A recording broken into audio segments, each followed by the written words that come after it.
Hey Nick, I got something for you. All right, what do we got here? Let's see.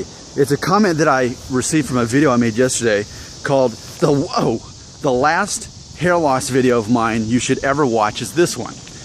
Tony Montana, he had this to say, quote, "That thing you said about the 1-year-old photo determining what you'll look like when you're older may be true for some people." He goes on to say, "I read that the terminal hairs turn back into vellus hairs, which we have when we're babies. So maybe once the hair loss is triggered, it somehow travels back into time to the point of baldness, like when we were newly born.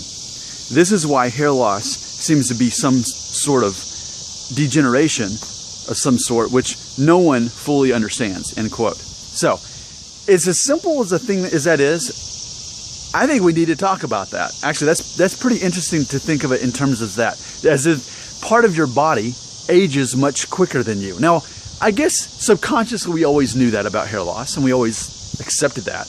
But let's say that out loud.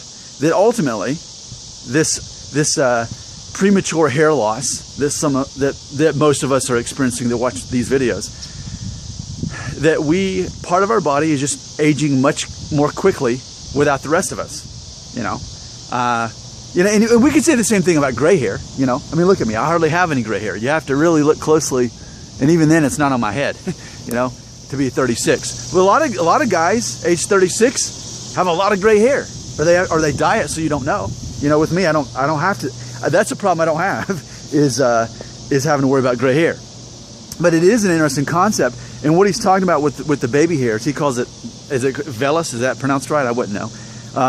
But I take, for instance, my daughter, who is 15 months old.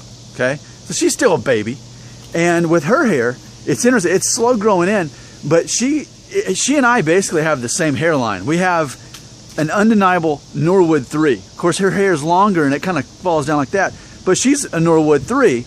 But I have noticed that if you lift up her bangs, you'll see all these little baby hairs, which shows me that the older she gets, she'll get a thicker coat of hair. But this is just the hair that she has right now.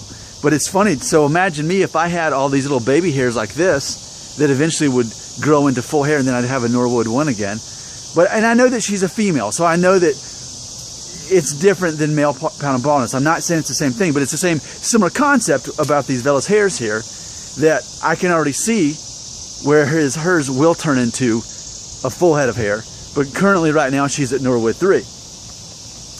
And so, yeah, I mean, that makes sense. So it's just, none of you are old enough to remember this show, but there was a show called Mork and Mindy, which is really what got Robin Williams, made him famous. And after the show Jumped the Shark, he and his wife Mindy had a baby, which was actually a fully grown man, like in his 70s or whatever. And as their baby aged, he became a younger man. Yeah, again, it jumped the shark at that point, and no one really took the show seriously at that point. But it's this whole concept of, like, you can see the cycle of it. You can see that with my daughter, she's a Norwood 3, just a little over a year old. She's going to have her hair growing back in from these little vellus hairs, if that's what they're called. Okay, so as she gets older, I'm going to see that happen. Whereas with me, it's the opposite. It's that I used to have hair there, but now as those hairs are going away, and it goes back to the controversial thing that I've said before, which is the lady who first told me that I was starting to have a receding hairline, is she noticed these smaller, tinier hairs, and that was the first sign. A lot of people disagree with me on that, but I hold true to believe that. So it's that simple. To think of hair loss as part of your body aging without you, and it is this mystery of why it happens to some. But again, we could say the same thing with gray hair. Why is it certain people go gray much sooner than others? And well, it probably comes back to the same answer of, well, it's just DNA, because, like, for example, my Mexican grandmother who passed away last fall, she was in her 80s and she barely had any gray hair. She had this long black hair, hardly any gray hairs, and she didn't dye her hair, Whereas my grandfather, he was probably a Norwood 3 most of his adult life, but completely gray or in white by the time he passed away. But you know, it's DNA, right? That's really what this comes down to. Certain people are more likely to get gray hair. Certain people are more likely to lose their hair. And at the same time, though, how we take care of ourselves is going to have an effect on that too. I can't deny the fact that someone who doesn't take care of themselves and is unhealthy is going to, in theory, sort of age themselves quicker.